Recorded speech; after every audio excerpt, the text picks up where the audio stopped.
Hello friends, आज हमने last lecture में जो है एटॉमिक मास तक हमने देखा था।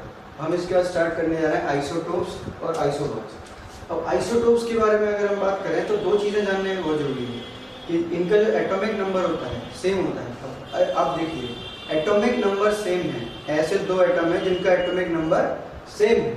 और एटॉमिक नंबर सेम है यानी कि एलिमेंट भी सेम होगा, मतलब हम सिर्फ एक ही एलिमेंट की बात कर रहे हैं। अच्छा, तो डिफरेंट क्या होगा? Different atomic mass. ऐसे एलिमेंट्स जिनका एटॉमिक नंबर सेम हो बट एटॉमिक मास डिफरेंट हो, वो क्या कहलाते हैं? आइसोटोप्स। हम एग्जांपल लेते हैं हाइड्रोजन का।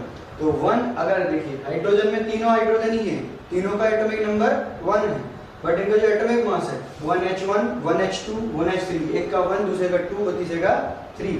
हम इन तीनों को आइसोटोप्स कहेंगे क्योंकि इन तीनों के एटॉमिक नंबर सेम है बट एटॉमिक मास डिफरेंट है। अच्छा, अब हमने इनको जो हाइड्रोजन के आइसोटोप्स हैं थोड़ा इंपॉर्टेंट हो जाते हैं क्योंकि कई सारी चीजें बनाते हैं।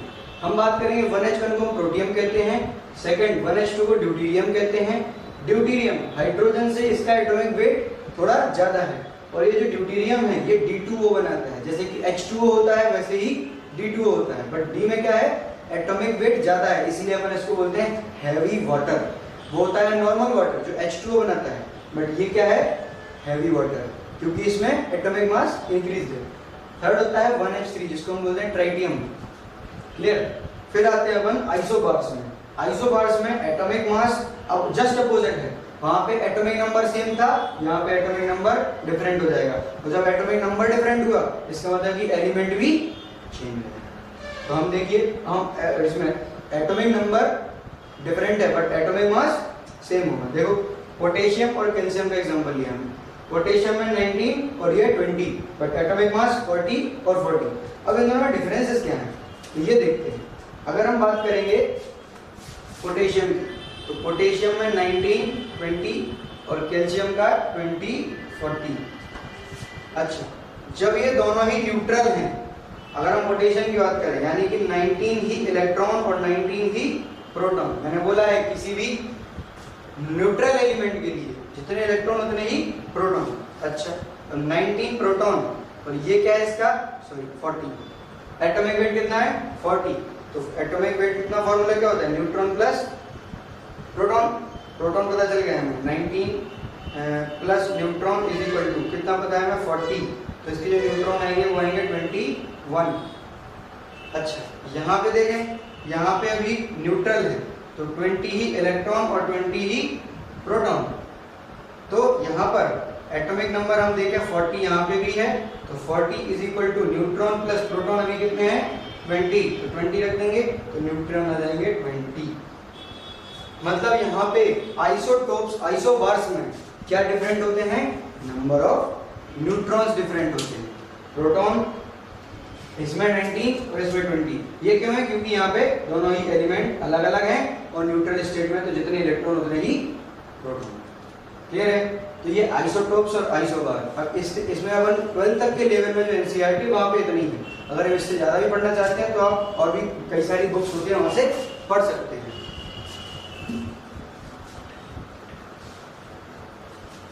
अच्छा, अब तीसरा जो टर्म है वो है iso electronic species. Iso electronic, iso का मतलब होता है सेम। आइसो का मतलब होता है सेम। अच्छा, और स्पीसीज हम बात कर रहे हैं जो कि इलेक्ट्रॉनिक मतलब नंबर ऑफ इलेक्ट्रॉन, मतलब ऐसी स्पीसीज जिनमें नंबर ऑफ इलेक्ट्रॉन्स क्या होंगे? सेम होंगे। जैसे कि हम बात करें Cl- और आर्गन। Cl- क्लोरीन, इसका एटॉमिक नंबर होता है 17, यानी कि जब एटॉमिक नंबर 17 है तो कितने इलेक्ट्रॉन होंगे? 17। और इसमें -1 चार्ज शो कर रहा है। -1 चार्ज क्या शो करता है? कि किसी ने उसको इलेक्ट्रॉन दिया है।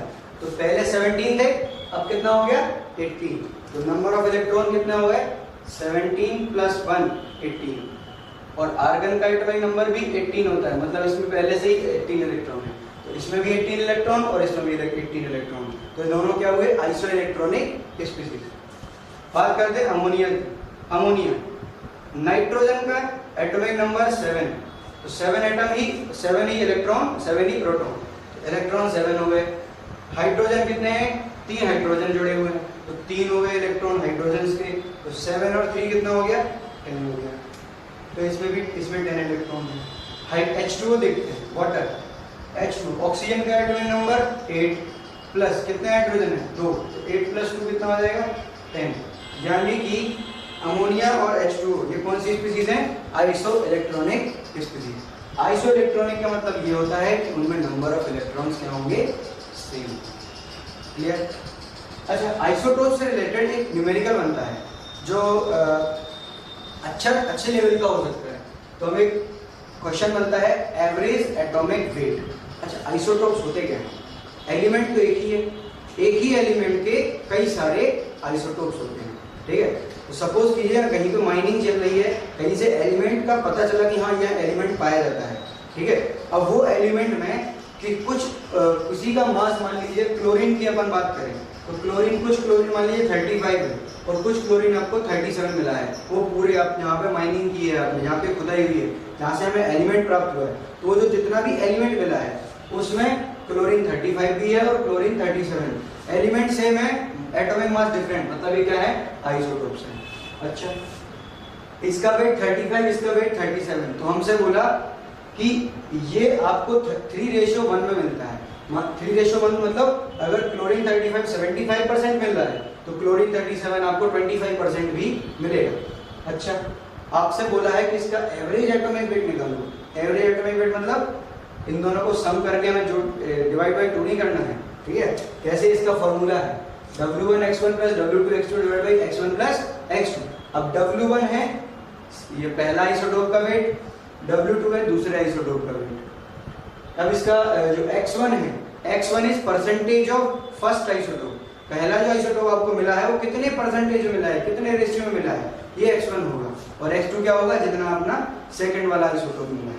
तो इसको सॉल्व कैसे करेंगे, W1 कितना है 35, तो 35 × कितने रेशियो मिला है 3 प्लस W2 क्या है वेट 37 × 1 टोटल कितना है, टोटल कितना है 3 + 1 4। अगर 3 पार्ट ये मिल रहा है 1 पार्ट ये मिल रहा है, मतलब टोटल कितने पार्ट मिले आपको 3 + 1 4। तो 4 से डिवाइड कर देंगे, आपका एटॉमिक एवरेज एटॉमिक वेट आ जाएगा। कैलकुलेशन करना आपका काम है, ये मैं यहाँ करने लगा तो फिर वीडियो नहीं बन पाएगी। क्लियर है। अच्छा, इन सब के बाद हम जो नेक्स्ट टॉपिक स्टार्ट करने जा रहे हैं वो भी बहुत ही अल्ट्रा इंपॉर्टेंट टॉपिक है।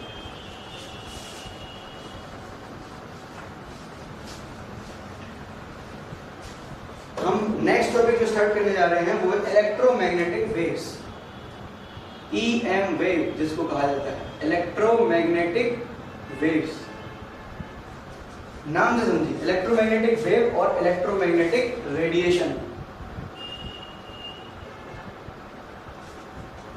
नाम से समझिए, इलेक्ट्रोमैग्नेटिक मतलब ये कैसे प्रोड्यूस होती हैं, इलेक्ट्रिक फील्ड और मैग्नेटिक फील्ड के रिजल्टेंट से बनती है ये रेडिएशन।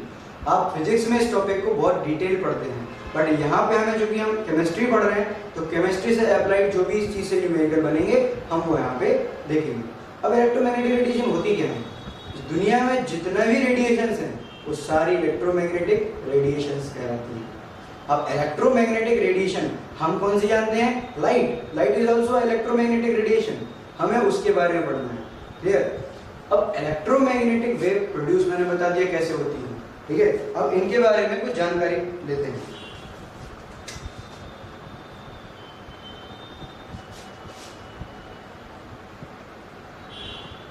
ये एक इलेक्ट्रोमैग्नेटिक वेव यहां से शुरू हुई और यहां पे खत्म हुई। एक इसका पॉजिटिव वाला पार्ट होता है और एक इसका नेगेटिव वाला पार्ट होता है। हम अब सिर्फ एक क्या बोलेंगे, एक पॉजिटिव हाफ और एक नेगेटिव हाफ।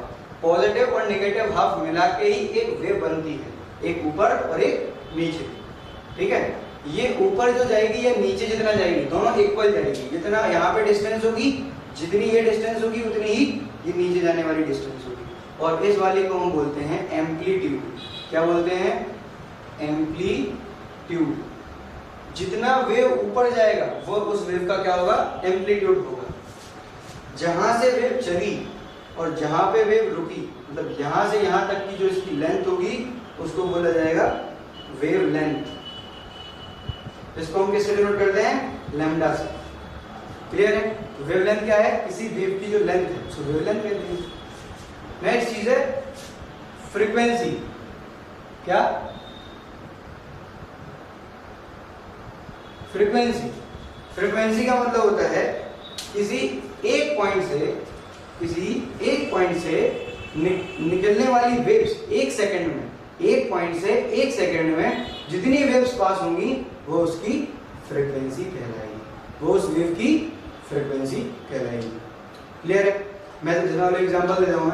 अगर मैंने बोला कि एक रोड है, एक रोड से मैं एक जगह पे खड़ा हो जाता हूँ और मैं काउंट करता हूँ कि एक सेकंड में ऐसी कितनी गाड़ियां पास हुई, तो वो उस रोड की फ्रीक्वेंसी हो जाएगी। ऐसे ही जितनी एक में जितनी वेव्स पास होंगी वही उसकी क्या हो जाएगी, उस रेडिएशन की फ्रीक्वेंसी हो जाएगी। एक सेकंड में और एक पॉइंट से जितनी वेव्स पास होंगी वो उसकी फ्रीक्वेंसी होगी। क्लियर? अच्छा, नेक्स्ट पॉइंट होता है टाइम पीरियड। अच्छा, अभी तो हमने बोला कि इतनी सारी वेव्स जाएंगी वो उसकी फ्रीक्वेंसी कहलाएगी। क्लियर? अब मैं बोल रहा हूँ कि एक वेव को किसी एक पॉइंट को पास करने में जितना टाइम लगेगा, सपोज मैंने बोला ये वेव यहाँ से चली थी और यहाँ तक पहुँचने में जितना टाइम लगा वो क्या होगा, उसका टाइम पीरियड। तो मैंने बोला एक सेकंड में इतनी वेव्स आई तो वो फ्रीक्वेंसी।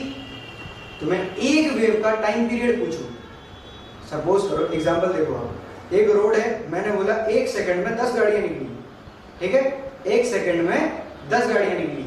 मैंने पूछा कि एक गाड़ी को पास होने में कितना टाइम लगेगा, 10 गाड़ियों में से एक गाड़ी, तो मैं क्या करूंगा, एक 1 डिवाइडेड बाई कितनी गाड़ी पास हुई, 10। एक सेकंड में जितनी हुई 1 divide by total number of जो व्हीकल पास हुए। ऐसे ही यहाँ पे कि एक पॉइंट से जितनी वेव्स पास हुई यानी कि फ्रीक्वेंसी, तो मैं इसको क्या बोलूंगा, time period is divided 1 by divided by new, जितनी उस रेडिएशन की फ्रीक्वेंसी है। क्लियर है ना? अच्छा, अब हम एक और बहुत इंपॉर्टेंट रिलेशन देखने वाले हैं, वो होता है न्यू इज इक्वल टू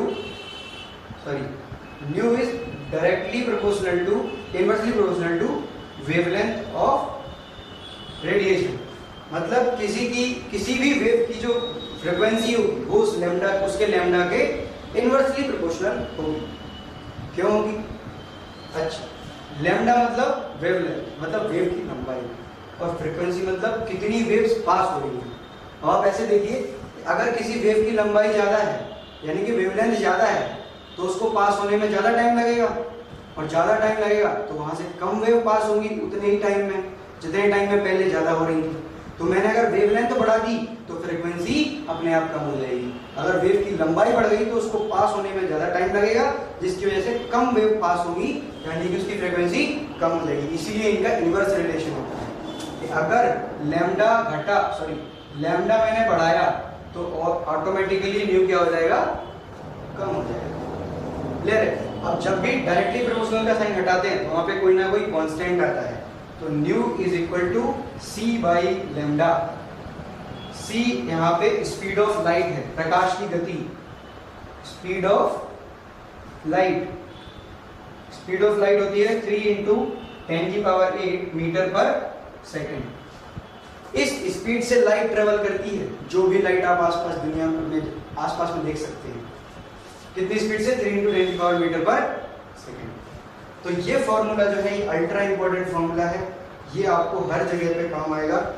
क्योंकि मैं एटॉमिक स्ट्रक्चर को आपको वेरी डिटेल में पढ़ा रहा हूँ, इसीलिए आपको फिजिक्स में भी एटॉमिक स्ट्रक्चर चैप्टर आता है। तो अगर आप यहाँ पढ़ लेंगे तो आपको कहीं भी प्रॉब्लम नहीं आएगी। मैं एक न्यूमेरिकल हर एक टाइप का जो बन सकता है मैं वहाँ पे कराऊंगा, और लास्ट में मैं आपको बता दूंगा कि आपको एटॉमिक स्ट्रक्चर के क्वेश्चंस किस बुक में मिल जाएंगे, आपको कौन सी बुक पढ़नी है। यहाँ पर आप कमेंट सेक्शन में भी पूछ सकते हैं।